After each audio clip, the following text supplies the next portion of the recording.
This is the story of the Santa Clarita Valley, the upper Santa Clara River Valley. It's a bombastic saga. Across this land strolled bronzed hunters in search of mammoths, blue-coated Spanish explorers. There have been gray-robed Franciscan priests and dons ruling an empire of cattle of 1,000 hills. Hi, I'm Jerry Reynolds. I'm the curator of the Historical Society and past president. With me on this journey through the sort of a walk, you might say, through the history of the valley is Mr. Tom Frew, a third-generation resident of the area. In fact, his grandfather was the village blacksmith here back in the 1890s. Tom, welcome, and thank you for joining us on the next few minutes walk through the valley history. Thanks, Jerry. Perhaps we should start our journey right here at Vasquez Rocks County Park. This is the site where Tiburcio Vasquez, famed bandit, holed up after some of his escapades in the San Fernando Valley. Legend has it that there's a treasure buried here somewhere. These hills have seen John Charles Fremont travel through, 49ers in search of gold, settlers, dusty paths, and superhighways. If this area looks familiar, it should. These rocks have been seen in movies for many, many years, dating back to Tom Mix and William S. Hart, who chased the black-hatted bad guys through these canyons. More recently, Wonder Woman bounced across the rocks out here. Captain Kirk beamed down from the Starship Enterprise on more than one occasion to this area. The movie Short Circuit was filmed here. Also, many, many TV commercials have happened in this area over a period of years. I think really the best place to start with is a map to give our viewers an idea of where we're at and point out some of the places we'll be visiting along in the next few minutes during this tape. Good, let's take a look. In the northern area of Los Angeles County is located the Santa Clara River Valley, looking like a tree. The main part of the trunk formed by the Santa Clara River, the upper parts formed by the canyons of Agua Dulce, Soledad, Bouquet, Castaic, Placerita, and the town of Newhall, Canyon Country, Saugus, Castaic, Valencia, and Agua Dulce and Acton over here on the far side are all included in this area. I can really think of no area that has been more influenced by its geology than the Santa Clara River Valley. The mountain barriers to the south, the San Gabriels down here, and the Tehachapis to the north proved really formidable, not only to the Indians, but early pioneers. And of course, this knife slit coming across at the top is the famous San Andreas Rift Zone. Because of this, there's been what they call seismic events that have changed the mountains and uplifted the land and brought up some rather interesting fossils along the way. And Tom Frew will show us some of the fossils found in the Santa Clara Valley. Here are some of the fossils that were found in this area. This is a whale vertebra. You'll see a shell that dates back some 13 million years. Fossilized fish, shark's teeth, and these are crinoids or sea lilies. These and many other shells abound in the rocks in this area.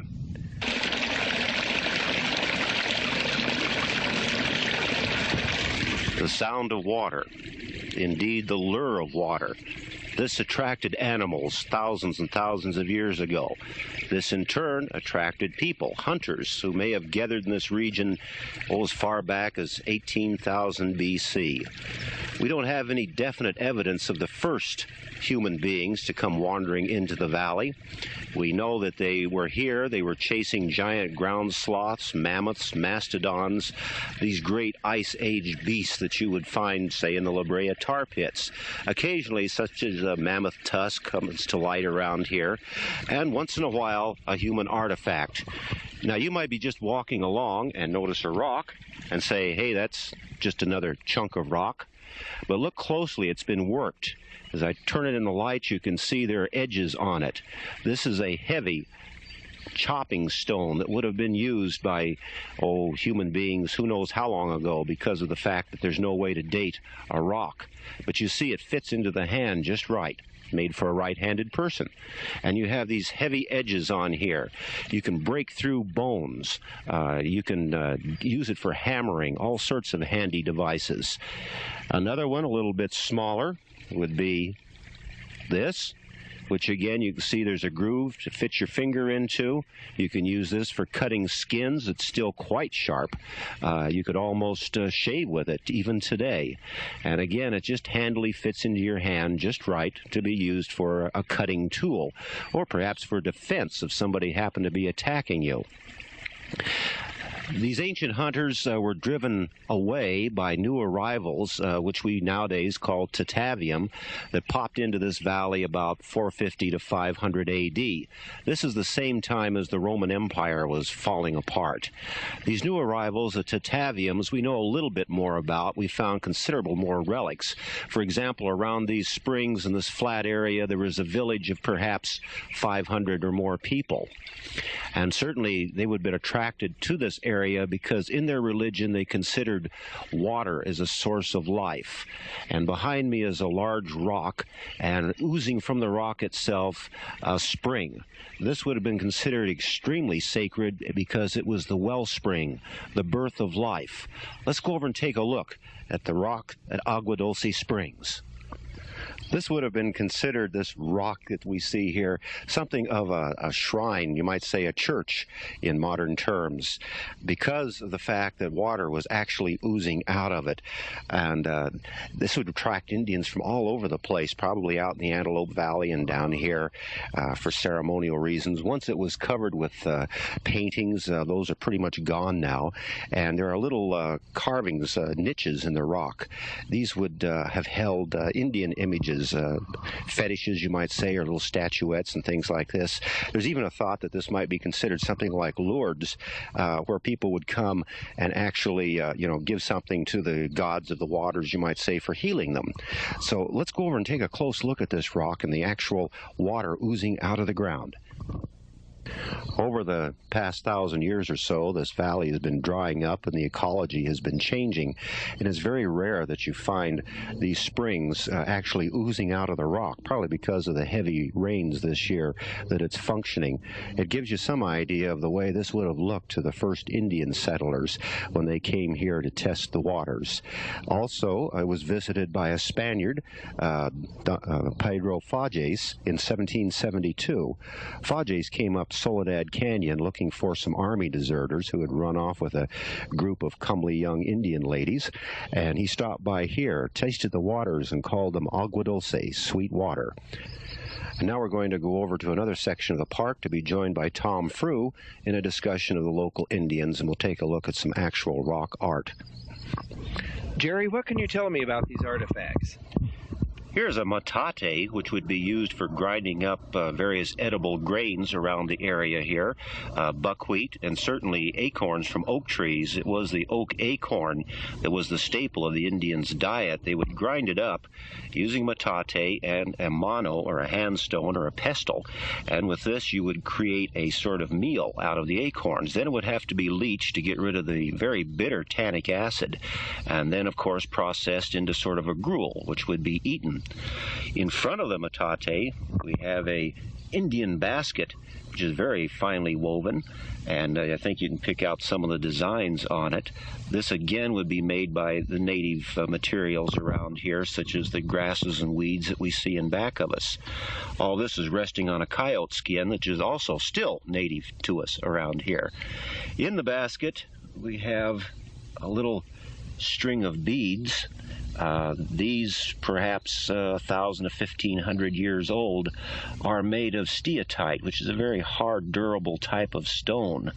For hunting, they would have these small bird points, projectile points, or arrowheads, if you please. This sort of thing wouldn't be used to hunt down a deer, or certainly not a grizzly bear, but more for small game, for rabbits and squirrels and such as that. Generally, most Indians avoided the use of reptiles. They had religious taboos against that. Well, is this from a native stone? The stone is discovered, well, about 10 miles east of us here in the Sierra Polonas. The steatite is there. Also, this is red fused shale, which is also a native native to that area. But of course, they did trade a lot. There have been items found around here that have come in from the Colorado River Desert, and of course from Catalina Island and the Channel Islands as far as that goes. So there was extensive trade networks up and down through the Santa Clara Valley.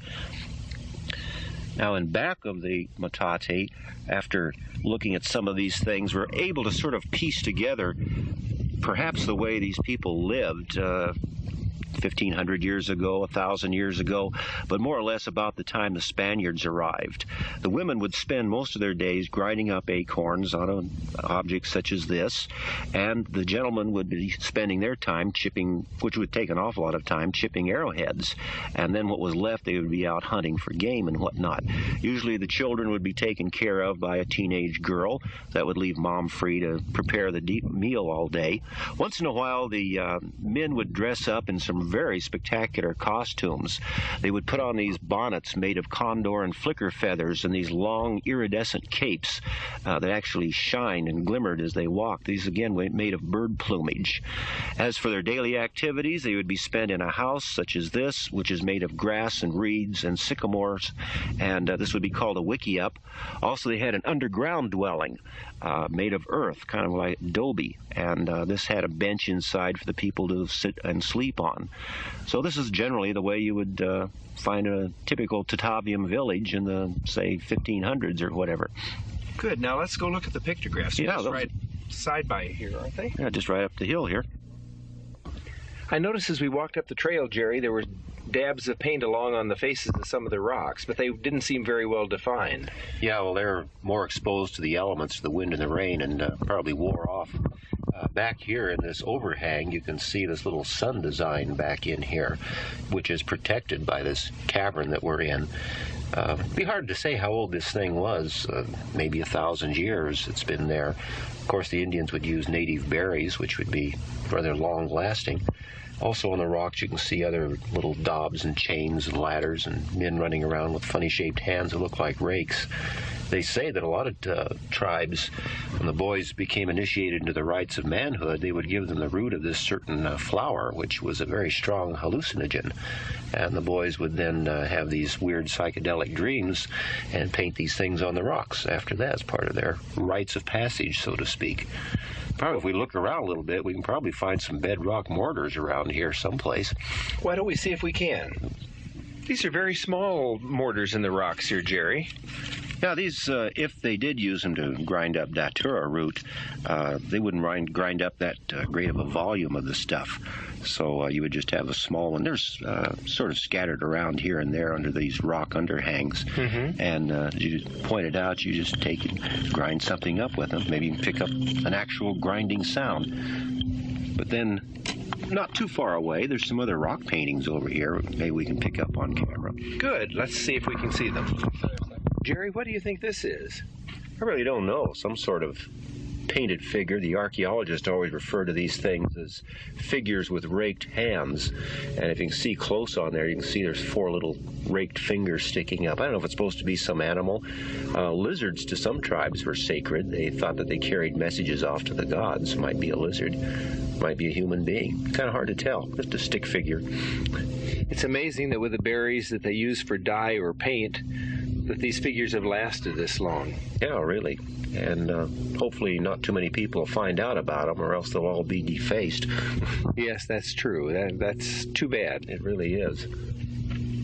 Well, about ready to go down to Castaic and await the arrival of Portola and his troops? Sure, let's go. Tying the Santa Clara Valley from the Sierra Pelonas over to Ventura is the Santa Clara River, which flows directly behind me at the moment. This is the lifeline, or was for many years, for the people who lived here. Not only pioneer settlers, but back to the days of the Indians. About 25 villages were scattered up and down the Santa Clara River. One of the largest rancherias, or villages, was at this spot where we're standing now. It was called Chaguyabit, and about 500 or so people lived here at one time. It was here, in August of 1769, that they finally came face to face with those strange, tall, pale strangers that they had heard so much about. They had certainly been told about the sailboats that went up and down the Colorado River, and naturally the great sailing vessels that had put into the port with Ventura. But now here they were, coming over Fremont Pass, across through Newhall, Saugus, and Valencia to this very spot. Members of the Portola party. I can well imagine this sight of this flag was about as startling to the primitive Tataviam Indians as a flying saucer dropping down in the middle of Valencia would be today. But here they were, 64 people mounted on horses carrying the imperial flag of Spain, the crossed lions and castles with the garter of the Knights of the Golden Fleece. Portola and the Indians seemed to get along quite well. They exchanged goods, they made numerous comments on each other's apparel, and while they were here, one of the members of the Portola party, Father Juan Crespe, stood about at this spot, looked out over the river, and named it for the feast day of St. Clair, the Rio Santa Clara. After another day or two, the party packed up and they moved on down the riverbed toward Ventura and eventually wound up founding Monterey. A few years later, 1797, the Mission San Fernando was established, and all of this land became part of mission holdings. The cattle grazed here. The Indians were brought in and taught useful trades. And then in 1804, on a little hill just above us back in this direction, almost due west, a small granary was set up. In the fall of 1804, 2 Franciscan padres were dispatched from Mission San Fernando up to the Santa Clarita Valley to set up a granary. This was built on the spot that you're looking at now, a low ridge next to the river, not too far from Heritage Junction. A few years later, about 1810, it was upgraded to asistencia status. This meant that it was a submission, and it was called the Asistencia de San Francisco. The whole valley referred to at that time as Rancho San Francisco. The Indians were brought in to help build the new submission, which had 2 long wings, about 118 feet long, and it was about 64 feet across the front. There was a central courtyard or patio with a gated walkway and wall at the front and at the back. Here, too, the Indians learned such useful trades as growing wheat and crops, rounding up cattle, and, of course, making roofing and floor tiles. One room in the building did have floor tiles in it and a whitewashed wall, indicating that it must have been used as a sanctuary. The buildings itself lasted quite a while, but in the 1820s, the missions were all secularized after Mexico became independent of Spain and California a province of Mexico. After the missions were secularized, this whole area was granted to one man, a lieutenant in the Mexican Army. His name was Antonio Del Valle. Del Valle took over the old Asistencia site and made it his home. It was then known as the Casa de Rancho de San Francisco, and Del Valle moved his wife and 5 children into the hilltop.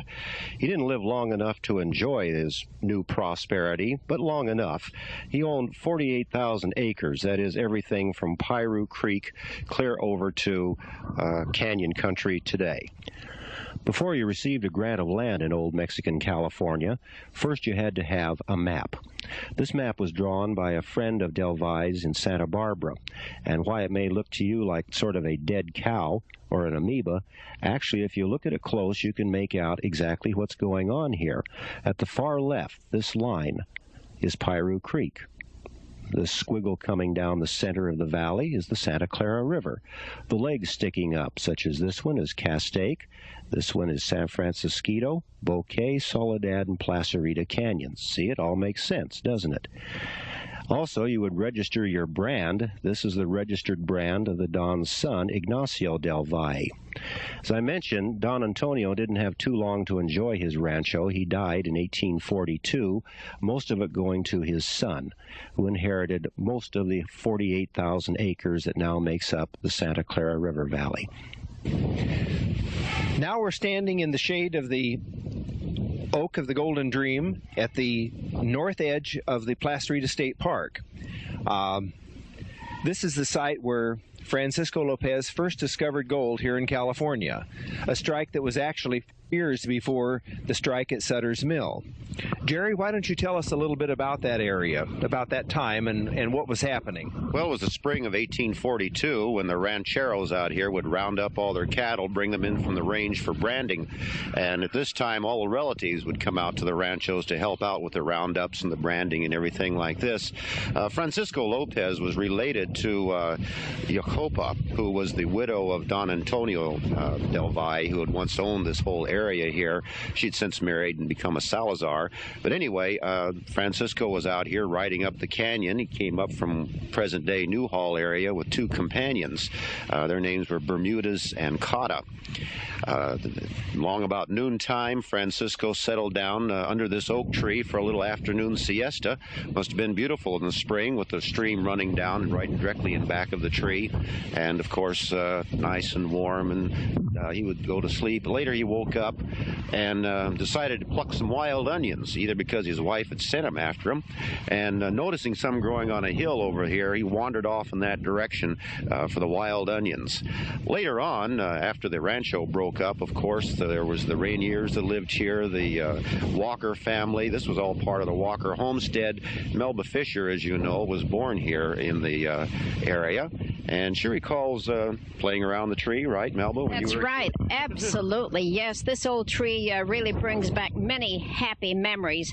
As a child, I would crawl through that particular hole there and then right on through and out through this other hole. We children used to play hide and go seek, and we'd chase each other in and out of the old tree. Like a series of tunnels. That's right. Yes, absolutely.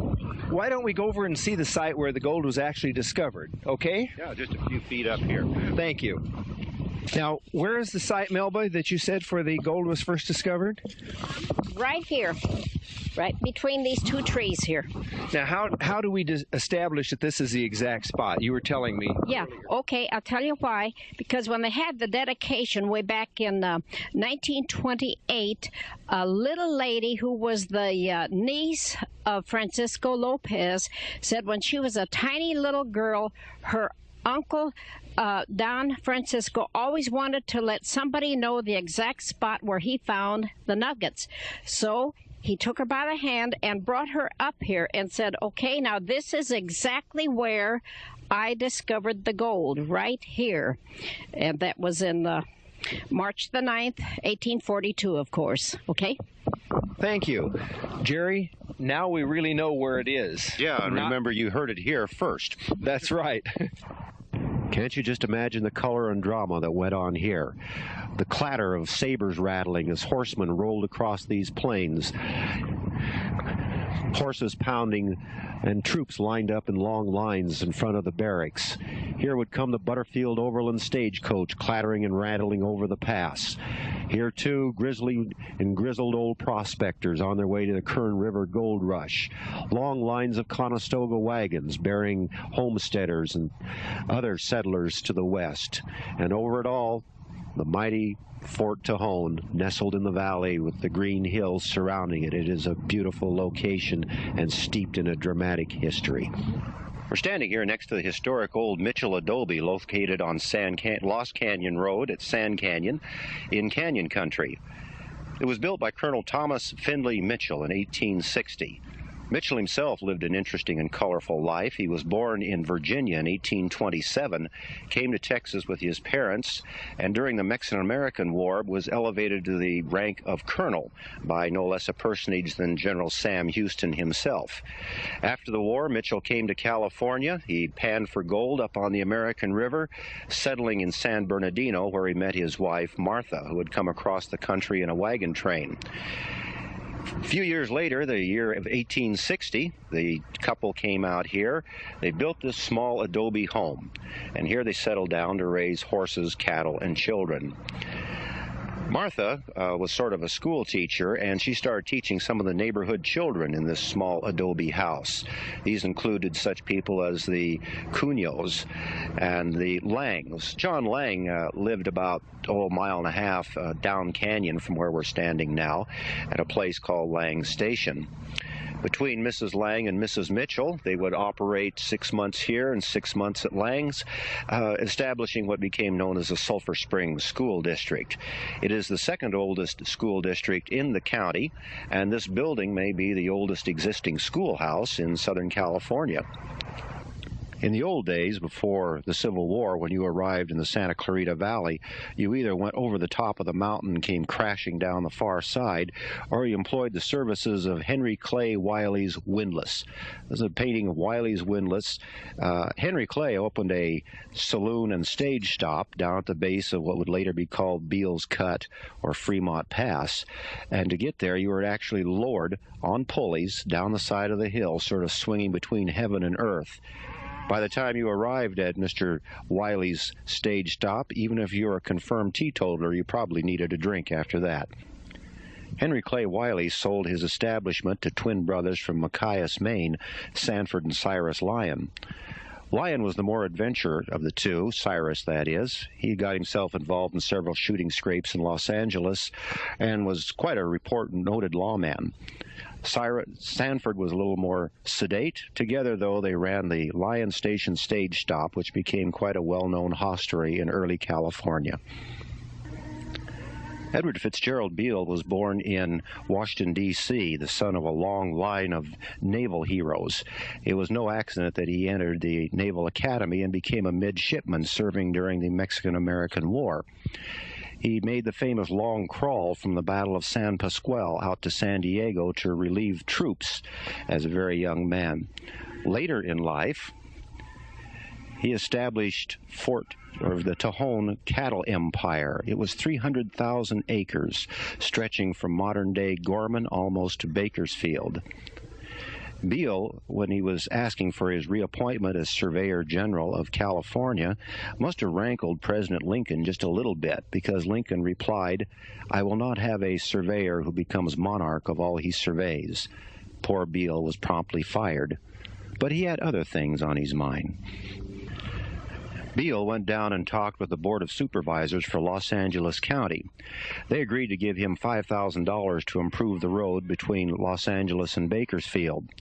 Beale pocketed the money, went up to Fort Tejon, and called out the troops. It was the soldiers who came down and whacked a 90-foot deep slash through the mountain barrier known as Fremont Pass, but from this day forward would be known as Beale's Cut. After Beale got the pass dug for nothing and $5,000 in his pocket, he had the audacity to set up a toll house at the bottom of the grade. He charged 3 cents for sheep that came through and up to $2 for teams of wagons. The old toll house is gone now, and Beale's Cut is pretty quiet, but behind me we can see the way it looks today. Beale's Cut, the historic gateway between Los Angeles and Bakersfield.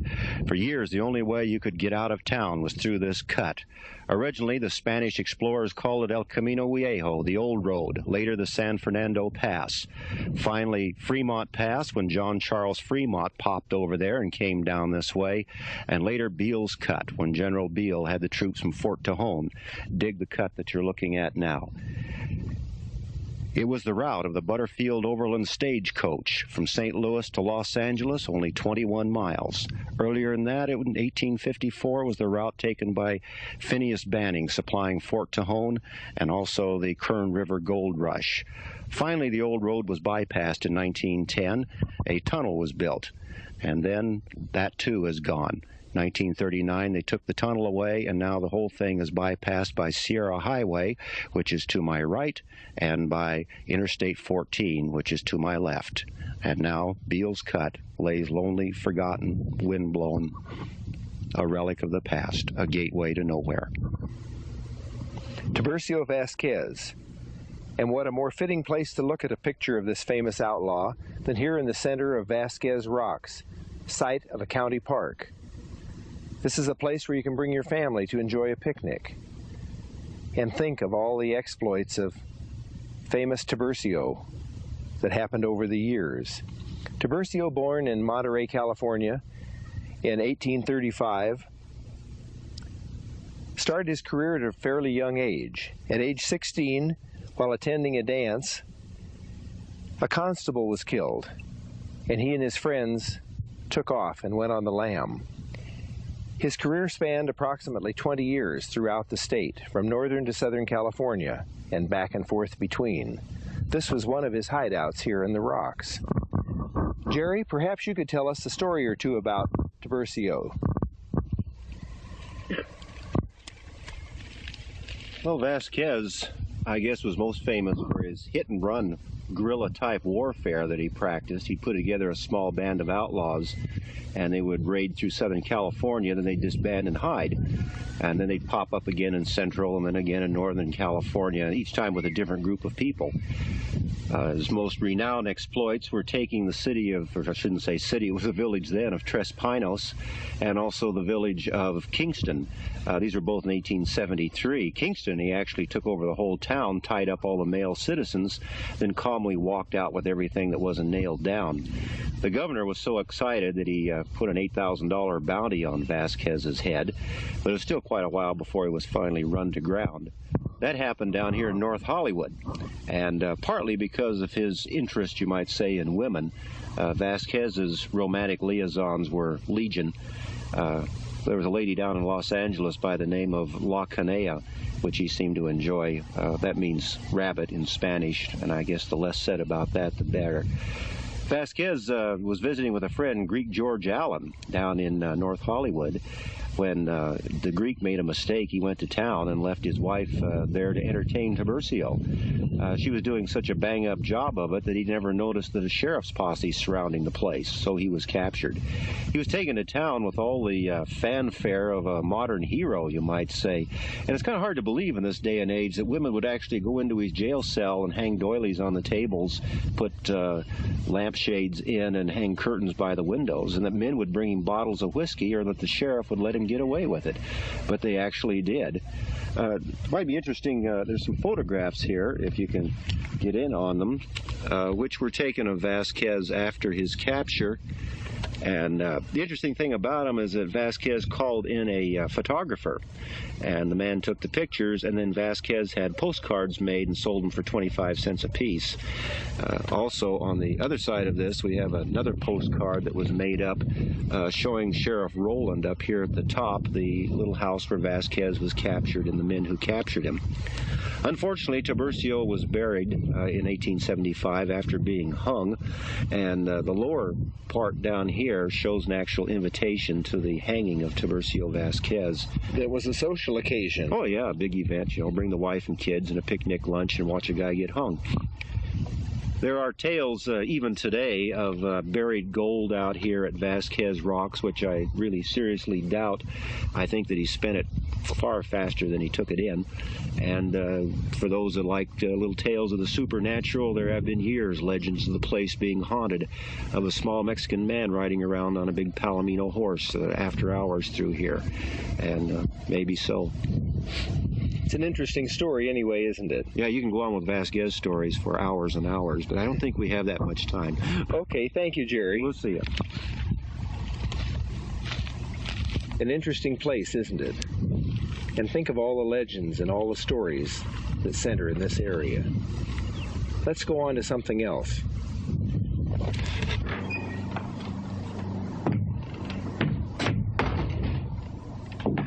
War with the United States came in the 1840s, and Mexico gradually lost her empire to the north. California, Arizona, New Mexico, Texas, all became Yankee territories.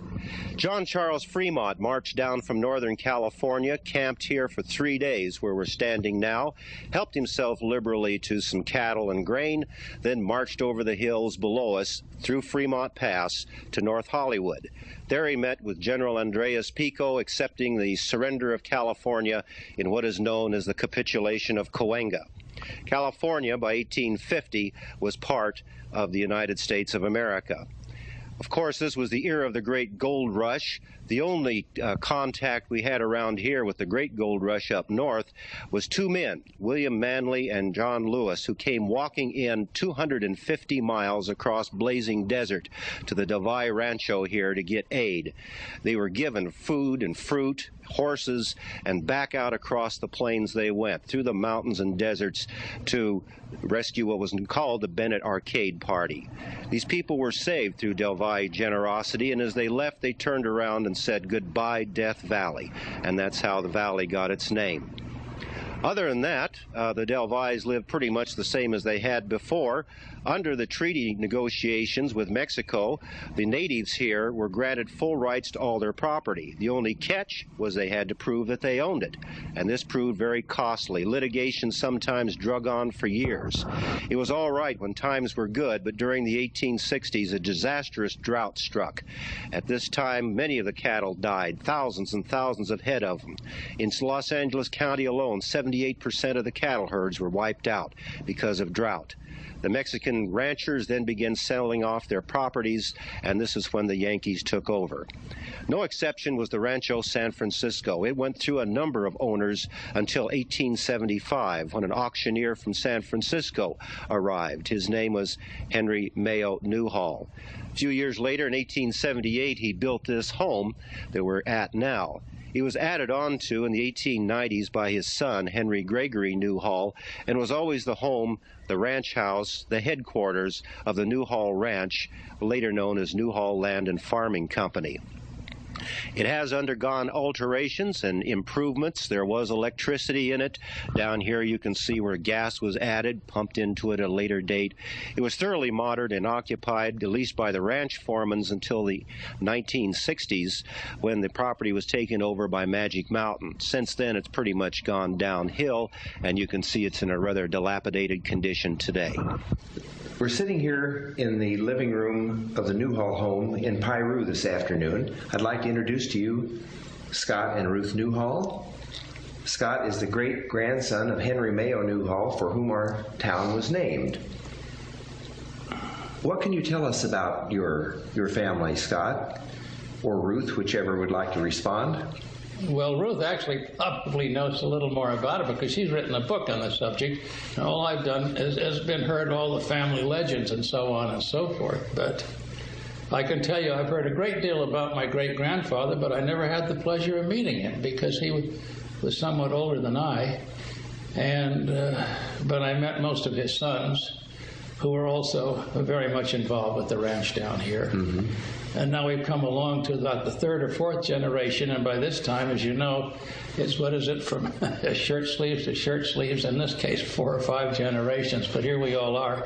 And I don't know, Ruth can probably give you a very quick thumbnail biography of Henry and how this all came about just as well or faster than I can, if you want to go ahead with that. I would love that. Could you do that for us?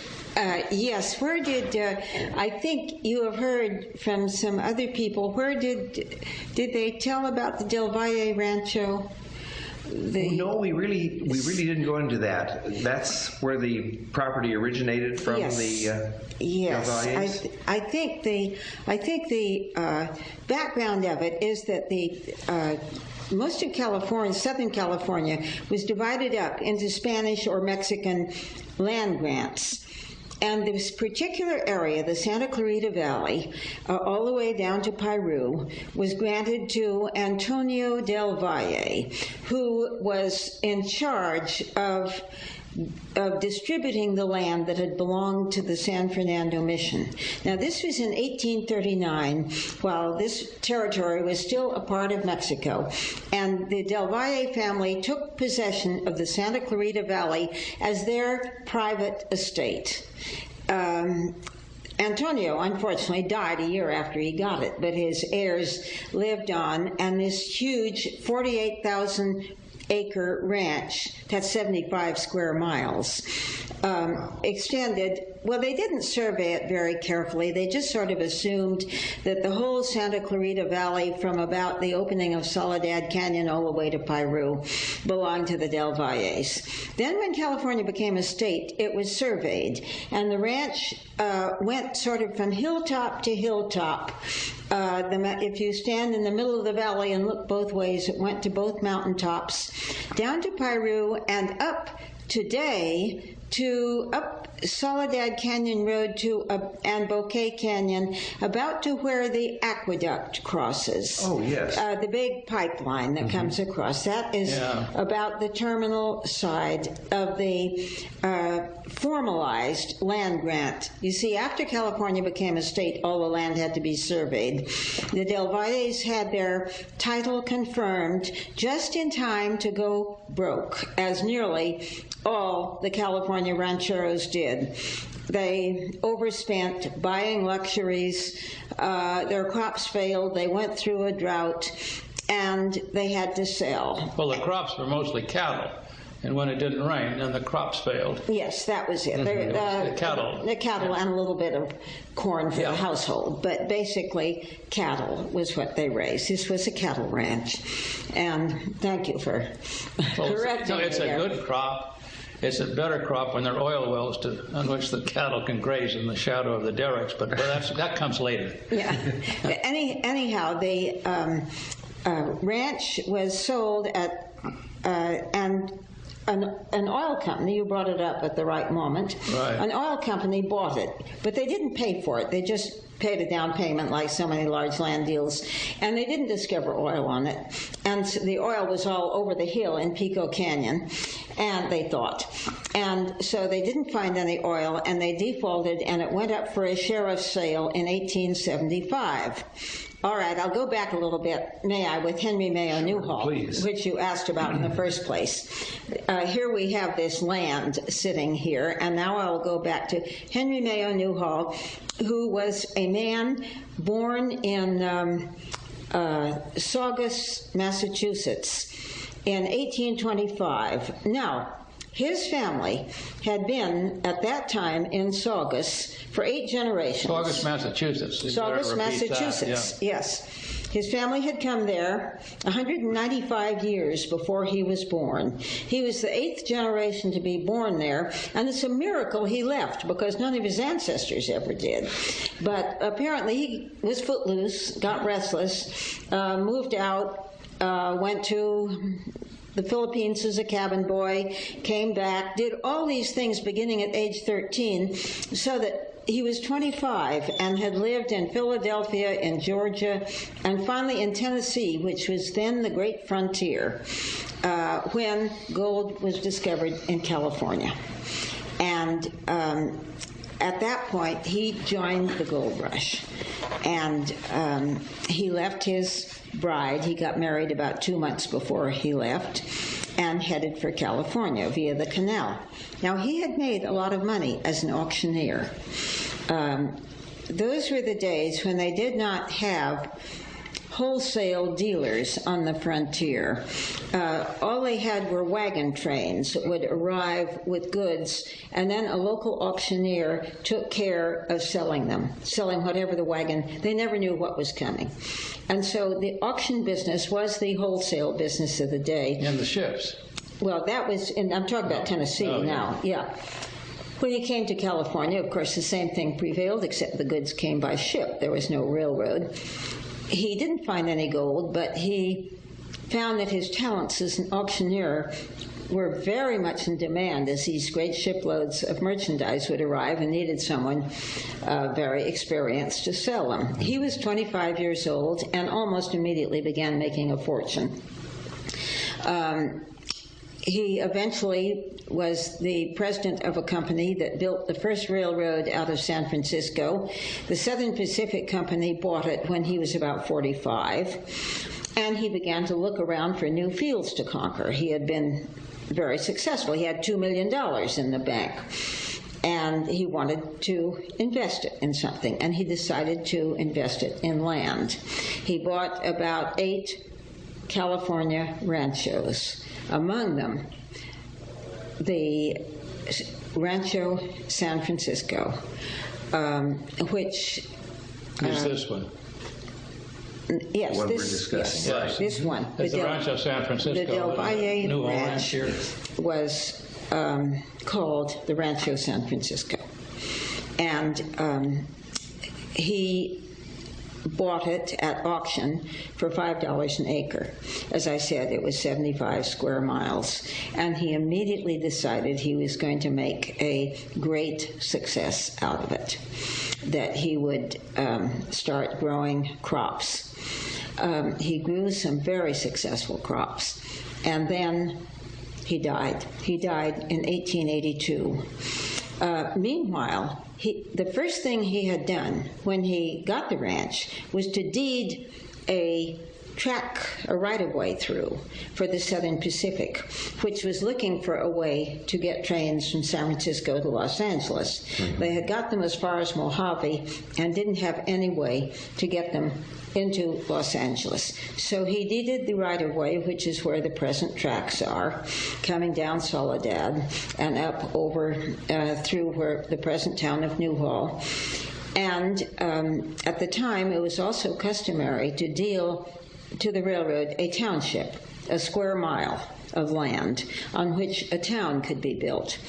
Well, the Southern Pacific accepted the square mile of land and said this will be the town of Newhall. And that's how the town of Newhall got its name. He saw that, he thought the idea of a town was very good, so immediately adjacent to it, a little bit north and west, also along the railroad track, where it was much more practical for the trains to stop because Newhall is on an uphill grade. He established his own station and town of Saugus, named after his birthplace in Massachusetts. When he died in 1882, his will left his estate to his wife and his 5 sons. And his 5 sons ranged in age at the time from about 18 to 30. And they incorporated not only this ranch, but all the ranches. As I said, there were 8 ranches throughout California, throughout mostly Southern California, which were incorporated under the title of the Newhall Land and Farming Company, which was totally owned by the 5 sons and their mother. Over the years, that remained in family hands. One son died childless, some had many children, some went broke, their fortunes varied greatly, but they were all held together by the common bond of this family company. But during their vicissitudes, some acquired a great deal of stock, some acquired very little, some lost all they had. So the shares among the Newhall family began to vary and dissipate. And by the time it reached the 5th generation, there became some Newhalls that were no longer a part of the family. Part of the company. Part of the company. I'm sorry, yeah. Part of the Newhall Land. Well, that happens in families, yes, too. That's right. No, they're all pretty much involved. But the family was close. Mm-hmm. Everyone, we are now up, you mentioned you are the 4th generation. We are now up to the 6th or 7th. The 7th generation has had its first baby with Henry Mayo Newhall the first, and we're now down to his 7th generation descendant. Mm-hmm. So that naturally a family changes, and it's amazing that everybody is more or less in touch with each other and knows who each other are. There are a few of them that are still extremely active with the Newhall Land and Farming Company. There are a great many that are still stockholders, but about 10 years ago, it became a public company. Yes. And over the years, it has sold off some of the land for development, for various purposes. It expanded out of its farming.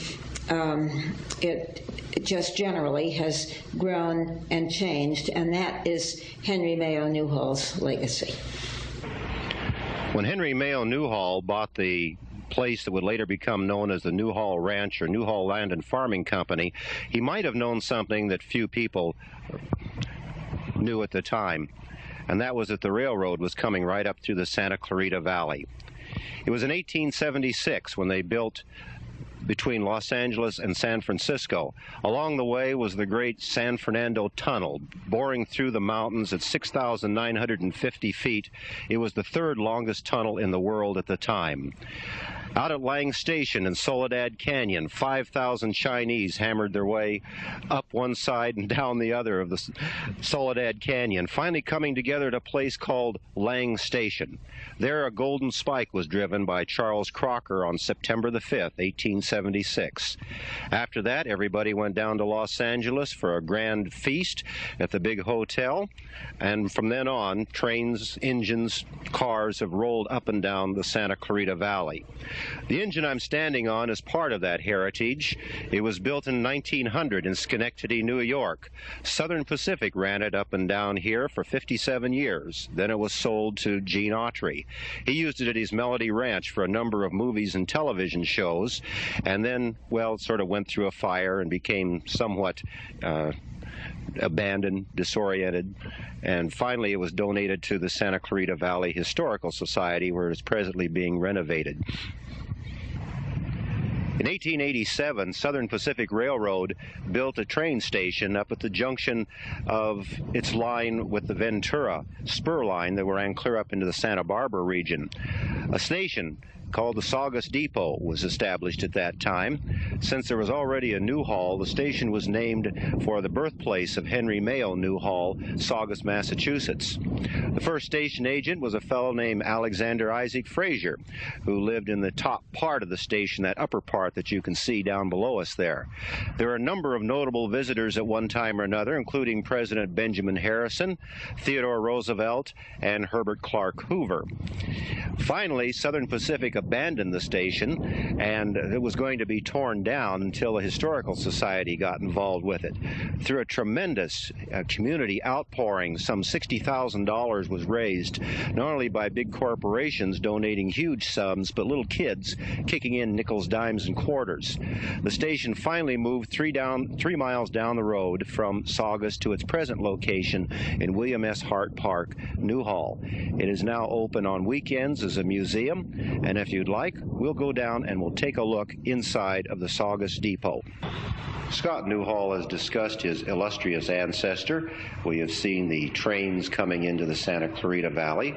I thought it might be nice at this moment to pause and take a look at Henry Mayo Newhall himself. This photograph is contained in a book written by Ruth Newhall called the, what else, Newhall Ranch. The town, of course, was not named by Henry M. Newhall. It was named by the Southern Pacific Railroad. It was a train depot originally up around where the Saugus area is today.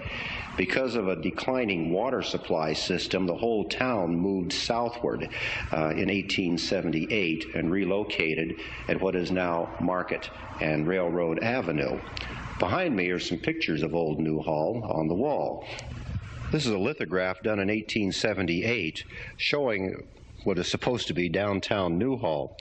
You can see the Newhall sheds for the depot right in through here, the train just pulling in. At that same time, Henry Mayo Newhall built the Southern Hotel, which is located right here. This line running right through the lobby of the hotel would be today's Market Avenue. Coming down across the back would be Newhall Avenue, as it is today. I tend to think that this lithograph might be somewhat exaggerated because we have an actual photograph of the hotel taken sometime between 1878 when it was built and 1888 when it burned to the ground, and there it stands right there. The hotel stood for 10 years between 1878 and 1888, at which time it burned to the ground. Here's the main street of Newhall, a very busy, crowded Saturday afternoon, no doubt.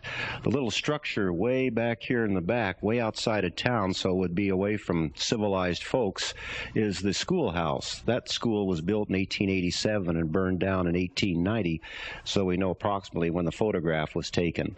Main Street is composed of a couple of general merchandises and 4 saloons. One of the more prominent saloons, more or less catering to the oil men of the times, was known as the Oil Exchange. The Oil Exchange was a well-known hangout for local, mainly oil men. This was located about 6th Street and San Fernando Road in today's Newhall. After Tiburcio Vasquez was hanged in 1875, the Los Angeles Board of Supervisors decided that we needed law and order out here.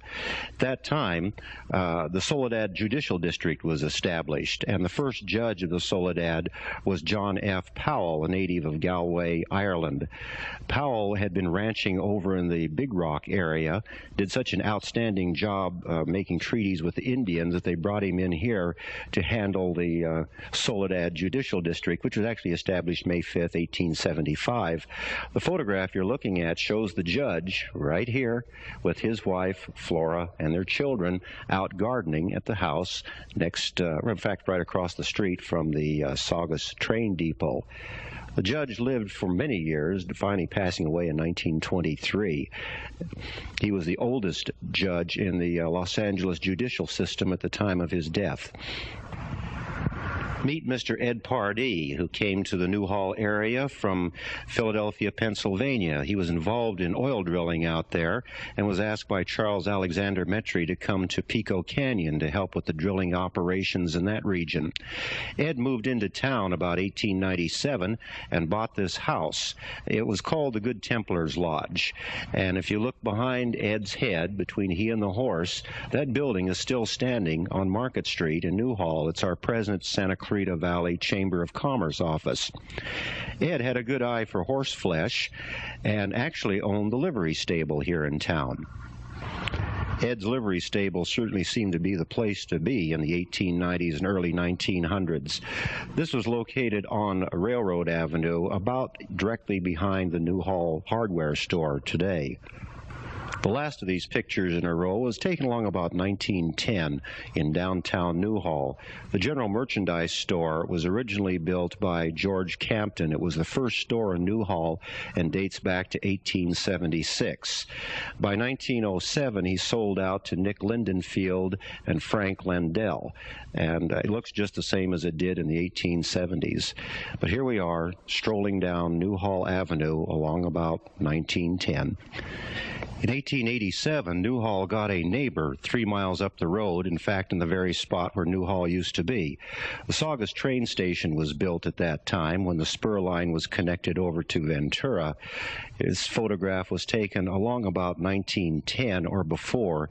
The back of the postcard that it came from, anyway, was dated 1910.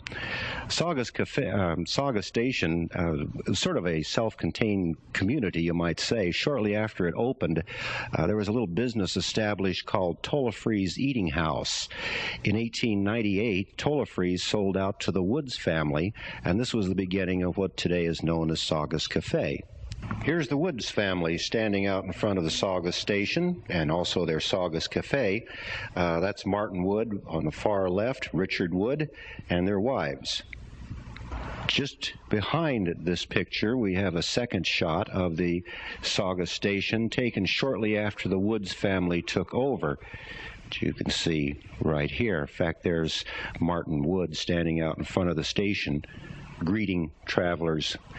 Eventually, the Saugus Cafe, in fact, 1905, moved out of the station and across the street to the location where it's still at.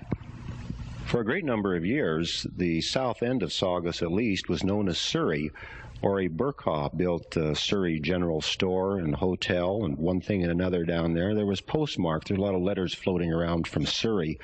By the time this picture was taken, 1929, Surrey was pretty much folded or phased out, and Saugus was the general name for the community. This is some sort of traffic jam, perhaps people on their way over to Hoot Gibson's Rodeo Arena, which is now known as the Saugus Speedway. One of the more unusual trains to pull in to the Saugus train station was a gas-powered locomotive, which many people referred to as a galloping goose. These were maintained only for a very few years, between about 1906 and 1928. This photograph was taken in 1924. Last in this series, downtown Saugus as it appeared in the 30s. The Saugus Cafe hasn't changed much. The drugstore was located about where the old Surrey Inn was situated. Meet Charles Alexander Mentry, who was actually born in France. In 1845, at the age of 7, he was brought to this country by his parents, his father, Peter Mentry, being employed in the oil fields around Titusville, Pennsylvania. Mentry grew up with oil in his veins, you might say, and when the fields began petering out back east, he drifted to San Francisco, landing in 1875. He was employed with several drilling companies working in Placerita Canyon and Pico Canyon, finally working for Pacific Coast Oil Company. It was in 1876 that Charles Alexander Mentry rigged up a 3-pole derrick and began drilling a hole in Pico Canyon. Mentry drilled in Placerita and came up with white oil. You may ask, what's white oil? Well, take a look at this. White oil comes up out of the ground in a refined condition, just as you see it here. It's so clear you could actually read a newspaper through it. It was displayed in Philadelphia during the 1876 centennial celebration.